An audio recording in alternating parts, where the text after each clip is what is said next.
एक गांव में भोला नाम का एक गरीब आदमी रहता था। उसकी रोजी रोटी का एक ही सहारा था, उसके घर के पास खड़ा एक आम का पेड़। उसी पेड़ के आम बेचकर वह अपना गुजारा करता था। एक दिन गांव में एक साधु आया। भोला बहुत भला इंसान था। उसने बड़ी श्रद्धा और प्यार से उस साधु की सेवा की। बातों बातों में उसने साधु को अपने आम के पेड़ के बारे में भी बताया कि यही उसके जीवन का सहारा है। अगले दिन भोला किसी काम से बाहर गया। तभी साधु ने कुल्हाड़ी उठाई और उस आम के पेड़ को काट दिया और फिर चुपचाप वहां से चला गया।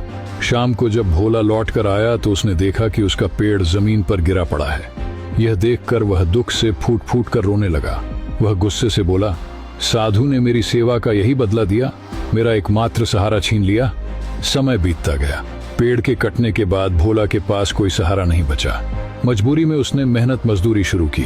धीरे धीरे उसकी मेहनत रंग लाई और कुछ सालों में वह एक बड़ा व्यापारी बन गया। उसका कच्चा घर भी अब एक सुंदर पक्का मकान बन गया। कई साल बाद वही साधु फिर से उस रास्ते से गुजरा। भोला ने उसे देखा, पहचान लिया और गुस्से में बोला, तुमने मेरे साथ अन्याय किया था, मेरा पेड़ काटकर मुझे दुख दिया था। साधु मुस्कुराया और बोला, ऐ भोला, मैंने तेरे साथ बुरा नहीं भला किया था। अगर मैं वह पेड़ ना काटता तो आज भी तू उसी पेड़ के सहारे बैठा रहता। पेड़ के खत्म होने के बाद ही तूने नए रास्ते खोजे और आज बड़ा व्यापारी बन गया। साधु की बात सुनकर भोला को सच समझ आ गया। उसकी आंखों में कृतज्ञता के आंसू भर आए। कहानी से सीख, जब हमारी जिंदगी में कोई रास्ता बंद होता है तो इसका मतलब यह नहीं कि सब खत्म हो गया।